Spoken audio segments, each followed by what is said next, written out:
Vocês lembram quando nós vimos mitocôndria, que nós falamos que a mitocôndria é responsável por gerar energia para a célula? Então, ela gera energia para a célula através desse processo de respiração celular. A respiração celular,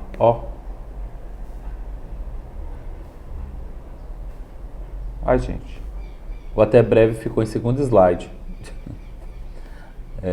Agora eu não vou conseguir nem mudar ele, porque está em PDF. Enfim, a respiração celular, gente, é diferente daquela respiração pulmonar, tá? Que na verdade é ventilação pulmonar, né? É diferente daquele processo de respiração que a gente imagina, né? Que é o processo de colocar oxigênio para dentro, colocar gás carbônico para fora, né? Na respiração celular vai acontecer isso também, mas é um processo diferente, é um processo que acontece dentro das células, tá? Então, na respiração celular, eu tenho a presença de uma molécula que vai ser fornecedora de energia, nesse caso aqui, a glicose, e eu vou ter oxigênio, tá? Eu vou ter oxigênio. Então, a glicose mais oxigênio dentro da célula vai gerar gás carbônico, água e energia. E 38 moléculas de ATP que vão ser utilizadas futuramente para gerar energia para a célula, tá? Então, o ATP, que ele é adenosina trifosfato, que é uma adenina ligada a um açúcar ligado a 3 fosfatos, né? Então, aquela molécula energética que nós vimos na aula passada, ela que vai ser, a glicose vai ser transformada em ATP, tá? Então, a fórmula geral da respiração celular vai ser glicose mais oxigênio, vai dar origem a gás carbônico, água e ATP. Nós vamos ver como isso acontece. Então, a respiração celular é o principal mecanismo de liberação de energia dos alimentos, tá? Então, a gente precisa de energia para o nosso corpo funcionar, para cada célula funcionar. Como que a gente obtém essa energia? Através da nossa alimentação. Como que isso acontece? O nosso alimento, ele é transformado em moléculas de ATP, tá? Então, a gente come aí um biscoito creme crack.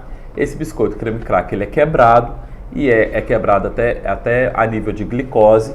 Essa glicose, ela entra dentro da célula e lá dentro da célula ela é transformada em ATP, tá? Então, a molécula de glicose, por exemplo, possui uma enorme quantidade de energia e essa energia é liberada para as células aos poucos, tá? Então, essa glicose, gente, as ligações da glicose, ela tá cheia de energia nessas ligações. Ela não pode liberar essa energia toda de uma vez. Porque o que acontece na química? O que acontece com as moléculas? Quando acontece o processo de liberação de energia, se essa energia ela é liberada toda de uma vez, ela é liberada na forma de... ela gera calor, tá? Então, se acontece tudo de uma vez, essa energia ela é perdida na forma de calor, ela não consegue ser armazenada. Dependendo da quantidade de energia, esse calor é convertido até em combustão, né? A célula pega fogo, né? O que acontece lá com o palito de fósforo. O atrito entre a cabeça do fósforo e a caixinha, ela gera tanta energia de uma vez só que gera combustão, né? Então, se a glicose, por exemplo, ela resolve liberar a energia dela toda de uma vezada só, aquilo ali é tanta energia que a célula poderia entrar em combustão, tá? Então, a molécula de glicose ela é quebrada gradualmente, permitindo o máximo de aproveitamento da energia das suas ligações, tá? Se ela quebra toda de uma vez, essa energia ela é perdida na forma de calor e ela não é absorvida para ser utilizada pelo nosso corpo depois. Se a glicose for quebrada toda de uma vez, essa energia é transformada em calor e não é aproveitada pelas células. Além de liberar energia química através das suas ligações, a energia também é liberada na forma de elétrons, que são captados por moléculas carregadoras de elétrons. Então, quando a glicose ela quebra, ela gera energia de duas formas. Das suas ligações químicas, né, que ela é 6 carbonos, 12 hidrogênios e 6 oxigênios. Quando ela quebra essas ligações entre os carbonos, aí, os oxigênios e hidrogênios, na própria ligação química tem energia que é absorvida na forma de ATP. Só que os hidrogênios, eles são liberados na forma de elétrons também. Esses hidrogênios, eles são liberados junto com elétrons, que também são absorvidos na forma daqueles carregadores de ATP, né? Carregadores de elétrons. Alguém lembra quais são os principais carregadores de elétrons, transportadores de elétrons?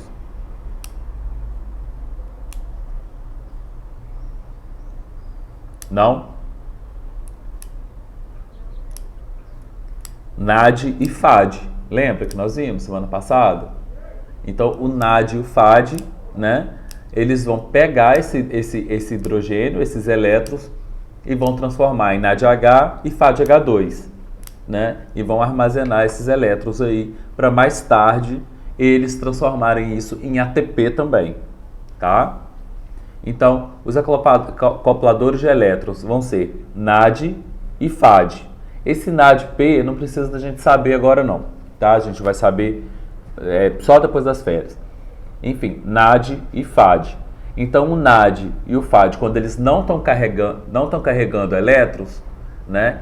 Não estão carregando os hidrogênios, eles cheios de elétrons, eles estão oxidados. Quando eles ganham um elétron, eles ficam reduzidos. Então, eles ficam com hidrogênios a mais aí. Então, eles transformam em NADH e FADH2. Lembra disso que nós vimos semana passada? Sim?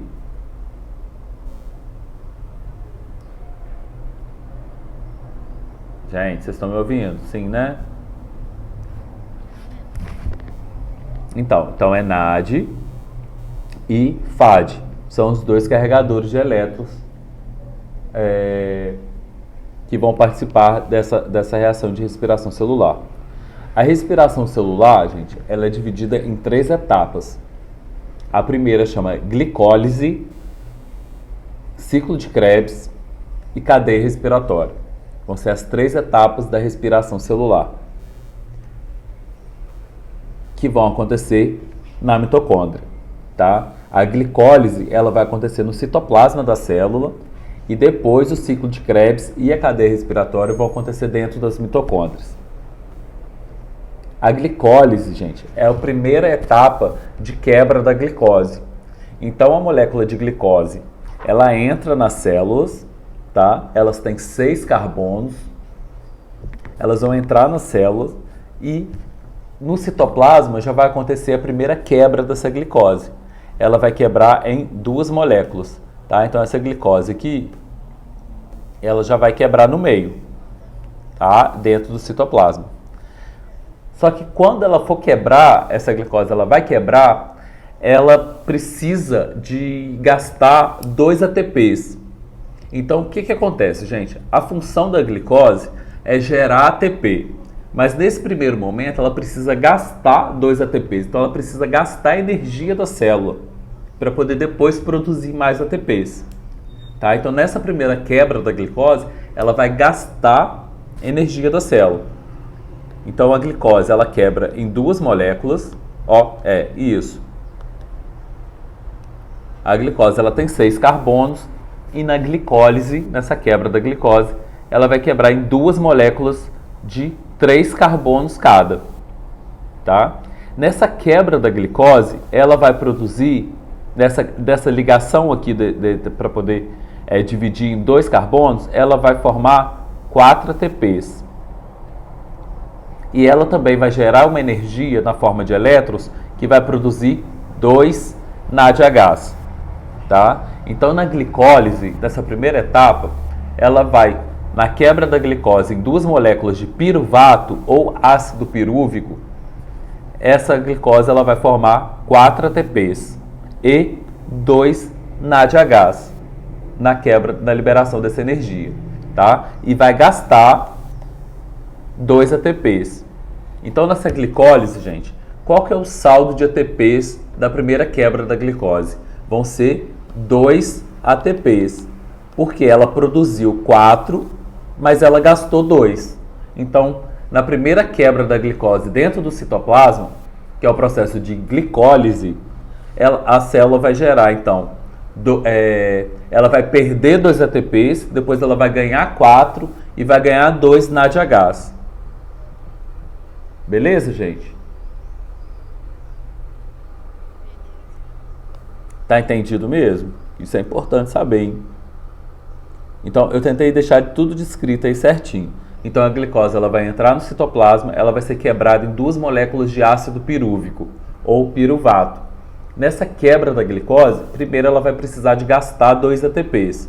Depois ela vai produzir 2 NADHs e depois ela vai produzir 4 ATPs. Então, no final, o saldo total, a glicólise produz 2 ATPs, porque ela produziu 4, mas perdeu 2. Tá? Aí, esses ácidos pirúvicos, gente, então, resumo da glicólise. Quebra da glicose formando 2 ácidos pirúvicos, de 3 carbonos cada um, formação de 2 ATPs de saldo, no final formaram-se 4, mas foram consumidos 2, e formação de 2 NADHs. Tá? Depois, quem vai entrar na mitocôndria vai ser esse ácido pirúvico, esse piruvato. A glicose inteira de 6 carbonos não entra na mitocôndria. Quem vai entrar vai ser esse piruvato de 3 carbonos. Então, quando eu tenho a mitocôndria, eu tenho aquela membrana externa, depois eu tenho um espaço ali entre as duas membranas, depois eu tenho a membrana interna, e lá dentro da mitocôndria eu tenho a matriz mitocondrial. Então, esse ciclo de Krebs, gente, ele vai acontecer lá dentro da matriz mitocondrial. Beleza, gente? Como se fosse lá o citoplasma da mitocôndria.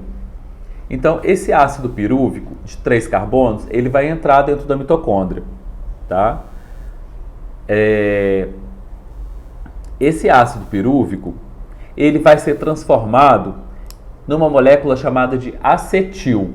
Ele vai sofrer uma transformação e ele vai perder um carbono, tá? Então, esse ácido pirúvico, ele tem 3 carbonos.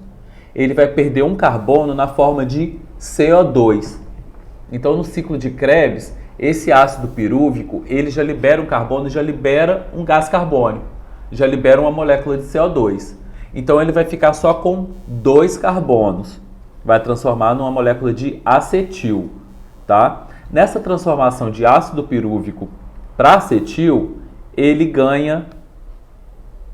produz um NADH. Então, ele vai gerar energia na forma de elétrons, né? Vai liberar um hidrogênio aí na forma de elétrons e vai produzir um NADH, tá? Então, ele vai, nessa transformação do ácido pirúvico em acetil, ele vai gerar um gás carbônico e um NADH. Esse acetil de 2 carbonos, ele vai se juntar com uma enzima. Na verdade, ela chama coenzima A. É uma enzima que vai ajudar esse acetil a participar do ciclo de Krebs, tá? Então, esse acetil, lá que foi transformado do ácido pirúvico, ele se junta com essa coenzima A e ele recebe o nome de acetil-CoA.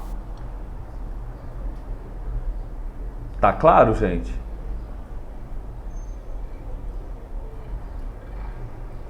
Não senti firmeza, mas vamos lá. Se vocês tiverem qualquer dúvida, vocês falam. É um pouco complicadinho, mas não é difícil de entender.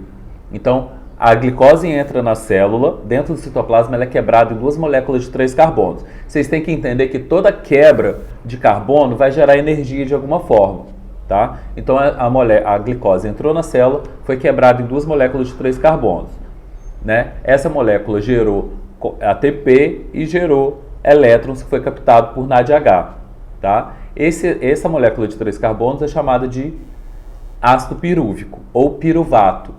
Esse piruvato entra na mitocôndria e lá dentro da matriz ele perde um carbono, né? Tem que lembrar que a glicose ela vai perdendo carbono aos poucos, que essa energia ela tem que ser liberada aos poucos. Esse carbono que é liberado, ele se junta com 2 oxigênios e vai formar CO2, que vai ser eliminado, que é a CO2 que vai para a corrente sanguínea e que é eliminado na nossa respiração normal, né? Então ele vem daí. O CO2 da nossa respiração, ele vem daí dessa quebra desse acetil, desse ácido pirúvico, transformando ele em acetil. Nessa quebra também é produzido um NADH. O acetil sozinho, que tem 2 carbonos agora, ele não consegue entrar no ciclo de Krebs. Ele precisa de ter alguém para ajudar ele a entrar nesse ciclo de Krebs. E quem vai ajudar vai ser uma enzima que é chamada de coenzima A. Essa molécula agora, esse acetil, junto com essa coenzima A, ela recebe o nome de acetil-CoA. Acetil-CoA, acetil-coenzima A. Esse acetil-CoA, ele vai se juntar com uma molécula de 4 carbonos. Esses montes de nomes aqui não precisa de saber não, tá? Ela vai se juntar com uma molécula de 4 carbonos. Vai transformar numa molécula de 6 carbonos. Tá vendo? 6 carbonos. Essa molécula de 6 carbonos vai entrar nesse ciclo e vai sendo quebrado esses carbonos aos poucos, tá? E vai ficar fazendo esse ciclo. Então, essa molécula de 6 carbonos, ela vai sendo quebrada, ó. Foi quebrada em 5 carbonos, foi quebrada em 4 carbonos. Depois, essa molécula de 4 carbonos, ela vai se juntar com um outro acetil-CoA que está entrando de 2 carbonos.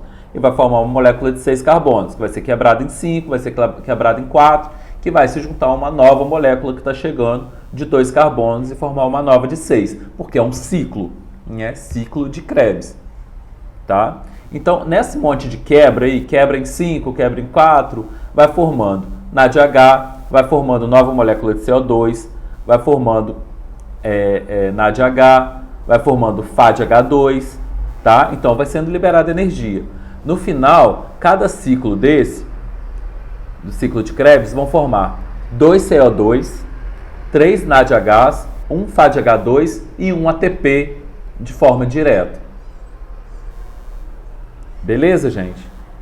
Então, esse segundo processo aí, que é a formação do acetil-CoA e o ciclo de Krebs, vai ter um saldo aí de 3 CO2, né? Um lá de cima e 2 aqui de baixo, 4 NADHs, um lá de cima e 3 aqui de baixo, 1 FADH2 e 1 ATP. Beleza, gente? Então, olha só.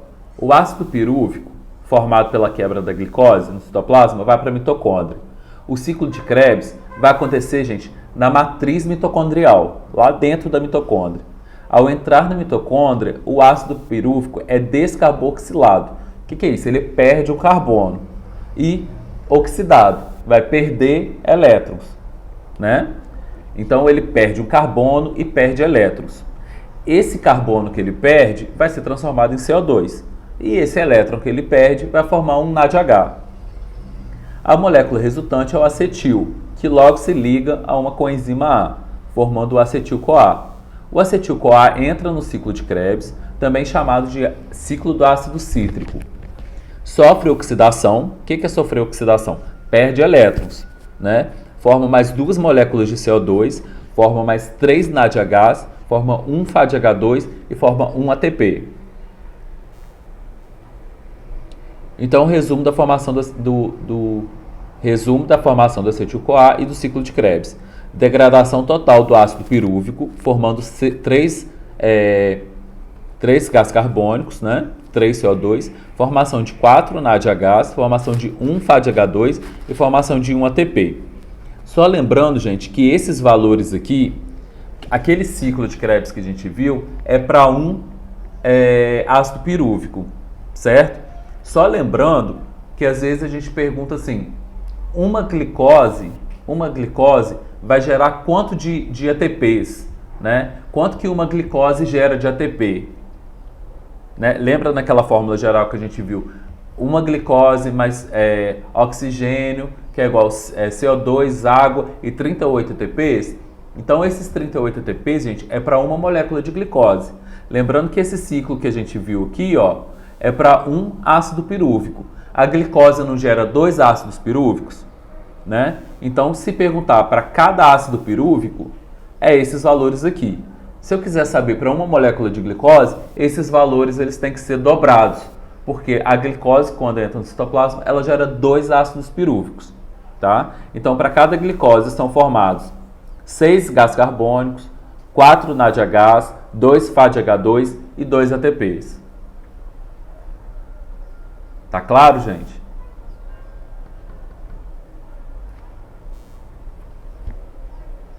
Gente. Então vamos lá. Então a última etapa e a mais importante de todas é a cadeia respiratória. A cadeia respiratória, ela é uma fosforilação, é uma fase de fosforilação oxidativa. É uma fase então que vão ser formados os ATPs.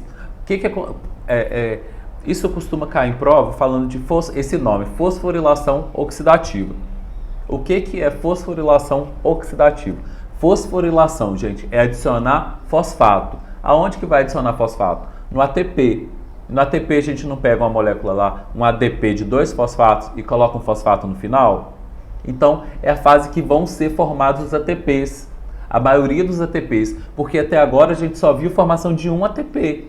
E a gente viu lá que o saldo final são 38 ATPs. Então, está faltando muito ATP para poder formar, né? Então, vai ser na cadeia respiratória que vão ser formados a maioria dos ATPs, que vai ser fase então da fosforilação, onde os ADPs vão ser fosforilados, vão ser adicionados fosfatos. E vai ser fase onde vai ser consumido o O2, que a gente viu que a fórmula geral lá era glicose mais oxigênio, formar gás carbônico, água e ATP. E até agora a gente não viu a participação do oxigênio, né? Vai ser nessa fase, nessa última fase, que vai ser consumidos os oxigênios que a gente respira, né? Então a gente respira, coloca o oxigênio para dentro do nosso corpo e libera o gás carbônico. O gás carbônico que é liberado, a gente já viu de onde vem, né? Lá do ciclo de Krebs. Mas o oxigênio que a gente coloca para dentro vai ser consumido agora. Então ele vai acontecer, gente, nas cristas mitocondriais. Então a gente tem aí essas dobrinhas aí na mitocôndria.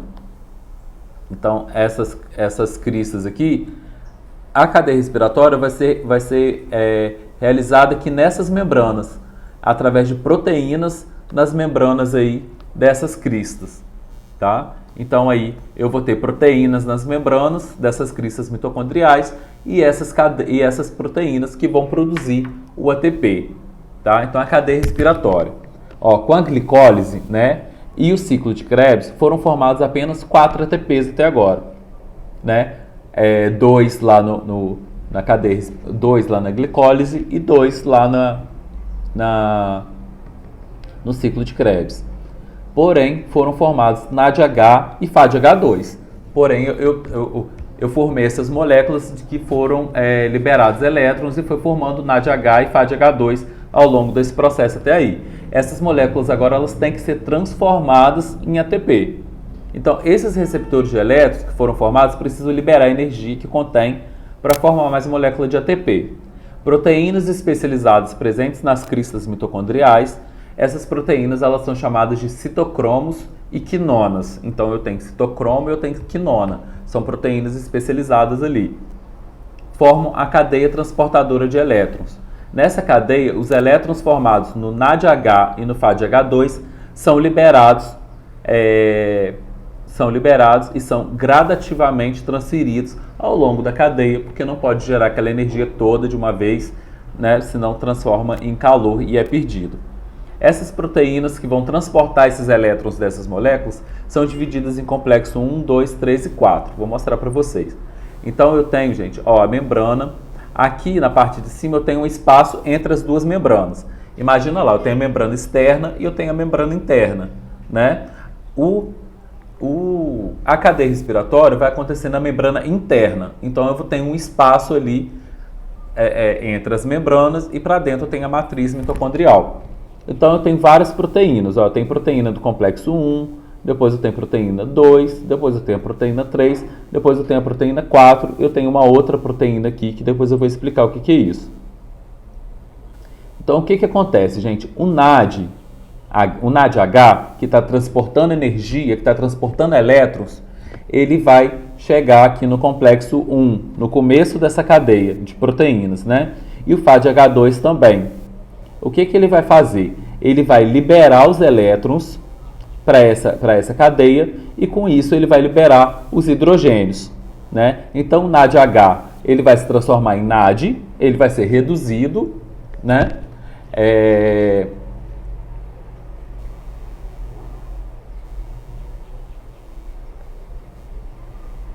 ele vai perder os elétrons, né? Perdão, ele vai ser oxidado e vai liberar esses hidrogênios e vai ser liberado esses elétrons que ele está carregando.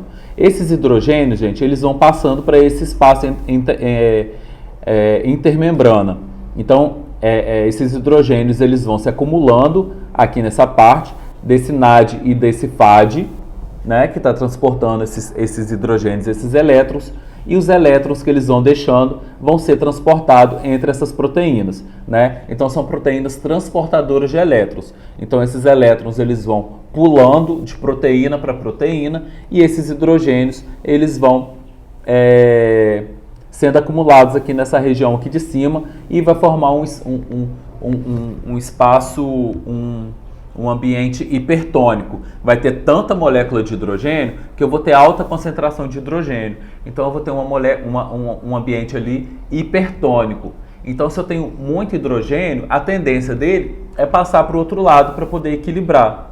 Tá, gente? Quando ele passa para o outro lado, ele só tem um caminho para passar, que é essa proteína grandona, que é tipo uma bobina, né? Que a partir do momento que esses hidrogênios eles passam por essa proteína ela gira, tá? Ela gira e essa proteína é chamada de ATP sintase.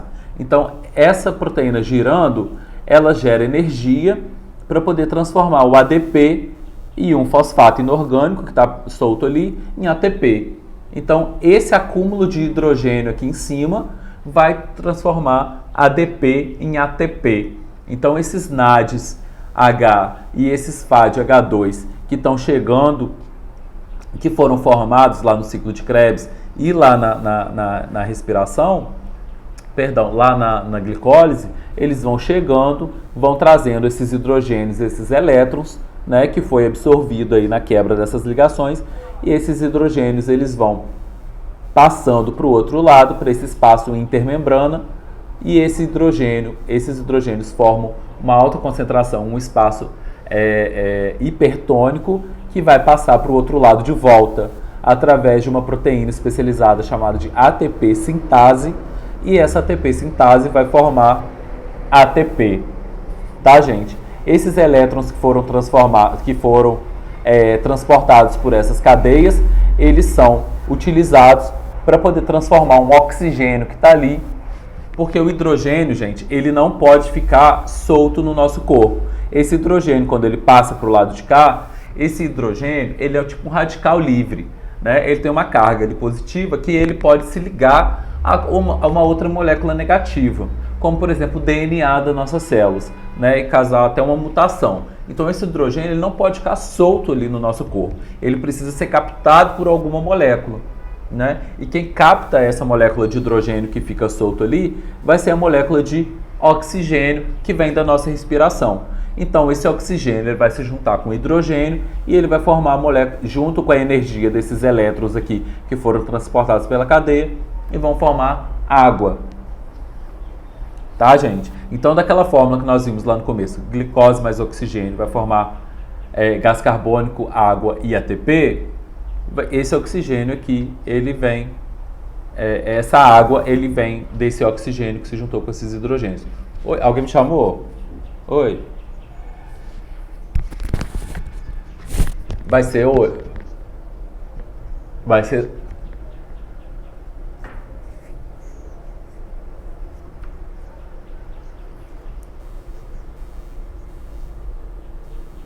Entendi. Eu vou finalizar aqui e a gente pensa a respeito. Tá? Pode ser? Quem que falou? Quem que tá falando? Eu não tô... Bruna, tá. Eu vou terminar aqui e vou ver. Se vocês não entenderam, eu vou ver o que eu faço, tá? Então, gente. Então, nessa cadeia respiratória, ao longo dessa cadeia, o NADH e o FADH sofrerão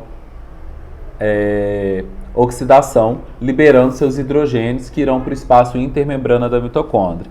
Porém, no final da cadeia respiratória, os hidrogênios ficarão na matriz mitocondrial. Esses hidrogênios não podem ficar livres e são captados por átomos de O2 formando a água. Logo, esse oxigênio, gente, ele vai ser o aceptor final de hidrogênio. Porque esse hidrogênio todo que é carregado, ele não pode ficar livre. Então, o oxigênio pega esses oxigênios. Os oxigênios pegam esses hidrogênios. Então, eles são chamados de aceptor final de hidrogênio. Então, o acúmulo de hidrogênio no espaço intermembrana cria um ambiente hipertônico, tendo que voltar para a matriz. Os hidrogênios vão passar por uma proteína chamada de ATP sintase. Ao passar por essa proteína, esses hidrogênios ativam essa proteína que vão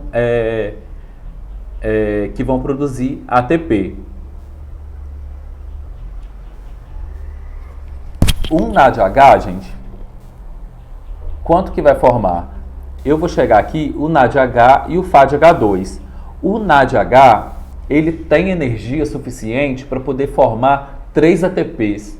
E um FADH2 tem energia suficiente para formar 2 ATPs.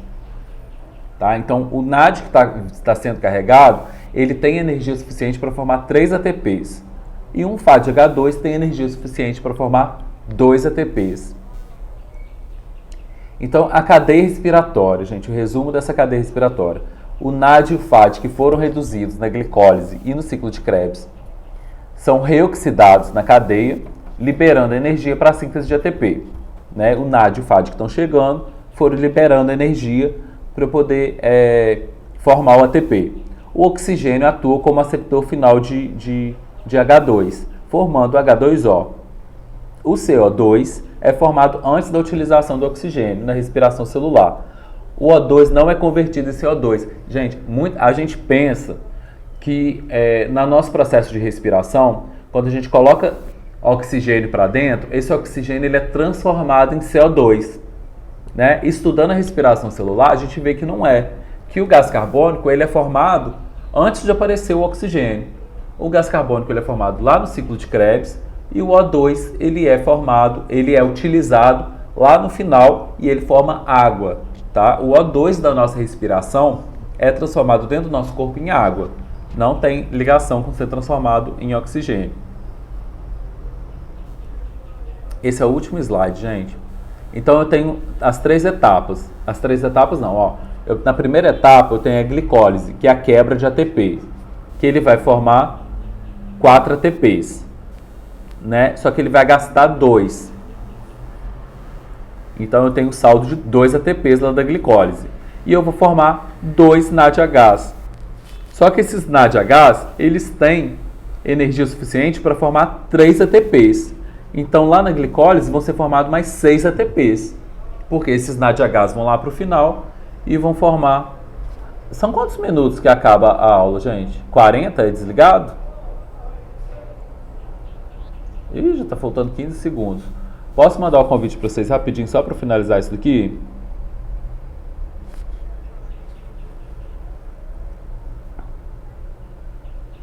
Como que eu faço? Ah, meu Deus. Ué, continuou. Vocês estão aí? Uai, achei que fosse desligar. Ô, gente, então, esses 2 NADHs que eu formo lá na glicólise, na primeira quebra da glicose. Só que eu falei no outro slide que cada NADH vai produzir 3 ATPs lá no final. Então, esses NADHs, eles vão formar mais 6 ATPs. Lá na formação do acetil, que é quando o piruvato entra lá na mitocôndria e é quebrado, ele forma mais um NADH, né? Por acetil. Só que a glicose, ela forma 2 piruvatos. Então, multiplica isso por 2. Tá? Então, se cada NADH forma 3 ATPs, eu vou ter, e a glicose forma 2 piruvatos, eu vou ter formação de mais 6 ATPs. Tá? E no ciclo de Krebs eu vou formar 3 NADHs, um FADH2 e um ATP.